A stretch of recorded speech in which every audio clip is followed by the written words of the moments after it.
good evening, this is Hound Dog Steve coming to you on May the 5th. And the world is warming twice as fast as the rest of the world. What? You're kidding me! That and other short stories from the media is the topic of the conversation this evening. And a very warm welcome to all of you returning to the channel. It is really great to see you, and as usual, please comment, like and subscribe below. It is great to read your comments and see what everybody's thinking out there, and that you've taken the time to join the conversation. And this is a very interesting little story, and it's one of several that I'm going to broach tonight, and it's really to illustrate how the mainstream media are being so deceptive in the way they are presenting things, and how important that is to all of us, because these are the mechanisms with which public mood is swayed. So there was quite the Twitter string put up the other day about Rachel Maddow and some of the things that she has said on her show, and some of them are so close to conspiracy theory level scandal and fear-mongering. I mean, it's outrageous that these people are still allowed to have channels on YouTube. They aren't put into the same category as people who are labelled as conspiracy theorists. It is quite the string. Anyways, I've got that as a news article. But, you know, there are so many things. This is a sort of dangerous manipulation of people here through the media, and because the media is controlled by so few corporations, I think 6 corporations basically control 80% of all media outlets. And so, well, do you remember this, my opening statement? Canada is warming twice as fast as the rest of the world. Now, I know people that I've seen in news clips, young women who have said that they're not going to have children because they are so concerned about the situation on the planet, the fact that we're going to go extinct in 12 years apparently, it's all going to be over, it'll be irretrievable and all of this kind of stuff. And but you know, what about this? I came across this the other day and I thought this was kind of interesting, and hence the term, the world is warming twice as fast as the rest of the world.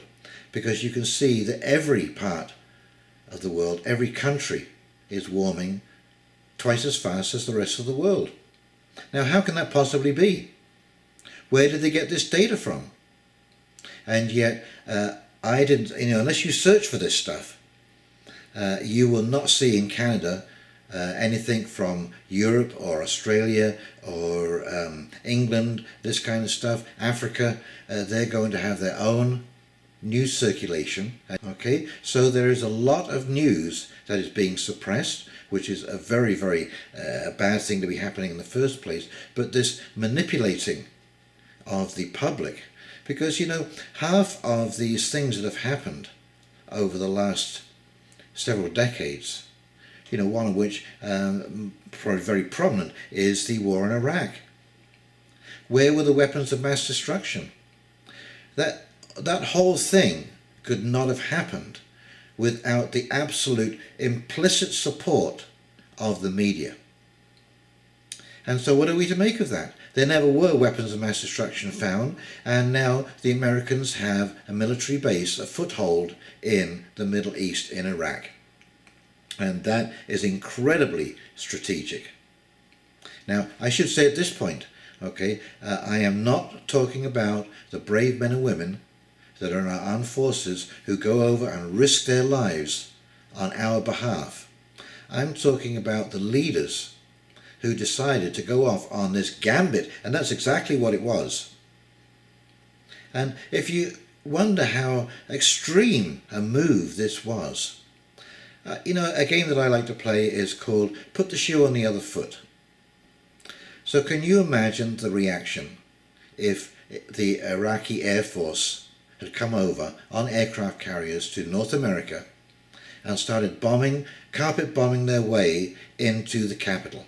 It would not have been able to do that kind of a stunt if you weren't working hand in hand with the media together with the government. And you can see, you know, one of the polls there, 80% of the population supported the Iraq war. George Bush's approval ratings went up in the polls. And yet these are the same pollsters who said that Hillary was going to win with a landslide. So you have to be extremely careful with the media these days. They are just going absolutely berserk and outstripping themselves, it seems, every day with more and more ridiculous stories that are demonstrably untrue. You know, a few clicks of the mouse and you're going to find out that it was a partial video, it was a story half told. Look at the Nick Sandmann thing at the Lincoln Memorial. They just ran with that. It was unbelievable. And of course now I see that NBC is being sued for $250 million by the Sandmann family. And so they should. This is irresponsible reporting that is absolutely dangerous. You know, when you think of the men and women who went over to fight these wars, who lost their lives, who lost feet, legs, limbs due to landmines in Afghanistan, none of this would have been possible without the help of the media. And that's why it is absolutely important, imperative in fact, for the media to be absolutely impartial and to report the news as factually as possible, and that is not what is happening. And of course this is why these outlets are scared to death. As small-time reporters like myself who are noticing all of these anomalies, who has a reasonable memory and can look back and go, what are you talking about? Look what happened. I can show you what happened. And we will see as we go to these clips, and then we'll come back and I'll do a quick wrap-up.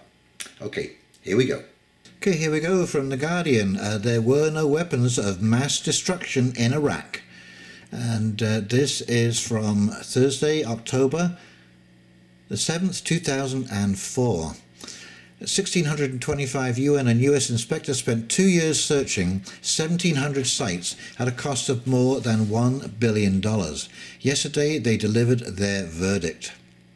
Saddam Hussein destroyed his last weapons of mass destruction more than a decade ago, and his capacity to build new ones has been dwindling for years by the time of the Iraq invasion, according to a comprehensive US report released yesterday.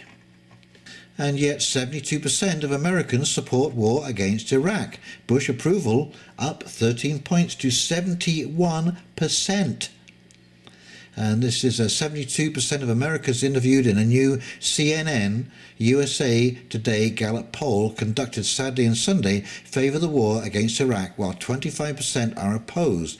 Roughly the same number approve of the job President George W. Bush is doing. Okay, these are the same people who brought you poll Hillary Clinton will win election. 71% of Cosmopolitan.com readers would vote for Clinton if the election were held today, and 84% predict that she will win the presidency. By contrast, only 23% of Cosmopolitan readers said they would support Trump, and 16% expect him to win. Well, we all know how that worked out. Daily Mail, almost 80% of voters believe the media's coverage of the election was biased, but only 3% said it influenced their vote poll finds. In the aftermath of the presidential election, most voters believe the media coverage of the campaign was biased, but it only influenced a fraction of the votes. A new poll conducted by Media Research Center and YouGov found that 78% of voters believed the news coverage of the campaign was skewed, but only 3% said the bias impacted their decision at the ballot box. With nearly 3-to-1 majority, 59% of respondents thought news outlets favored Hillary Clinton over Donald Trump, compared to 21% who thought the media favored Trump. And so it just shows you how canny the public really is. You can only fool them for so long. And here we are. Rachel Maddow's tinfoil hysteria laid bare in devastating Twitter takedown. While the MSM peddled tinfoil Trump-Russia collusion conspiracies for more than 2 years, one pundit in particular stands head and shoulders above the rest. MSNBC's Rachel Maddow. Night after night, Maddow told lie after lie, promising her viewers Trump was finally, actually, definitely finished for one reason or another.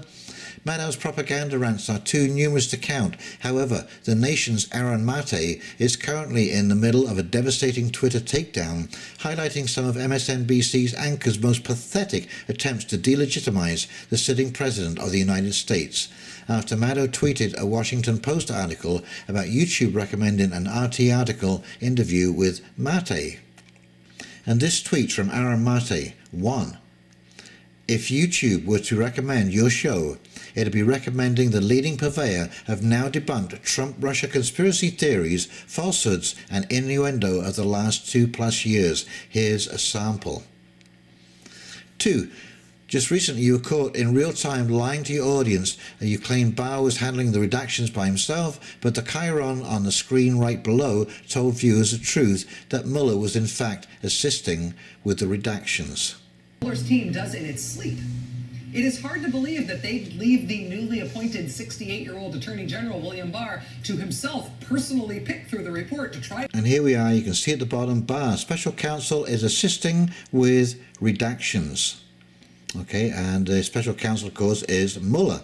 And here is Rachel Maddow telling everybody that Barr is doing things all by himself without any by your leave, any transparency or oversight. Then there was that time in January 2017 when you speculated that Putin may use the P-tapes and other compromat to force Trump into withdrawing US troops near Russia. How did that one turn out?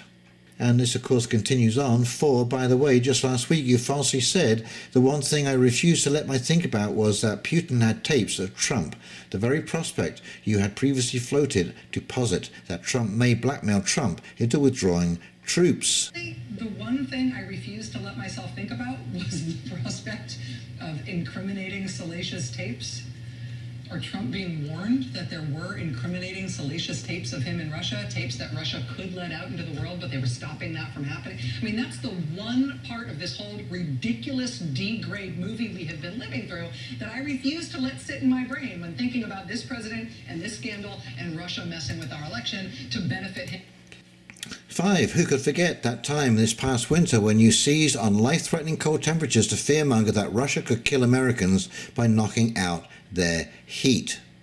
The director of national intelligence telling us all in unclassified form, in black and white, China and Russia can do this today, now, whenever they want to.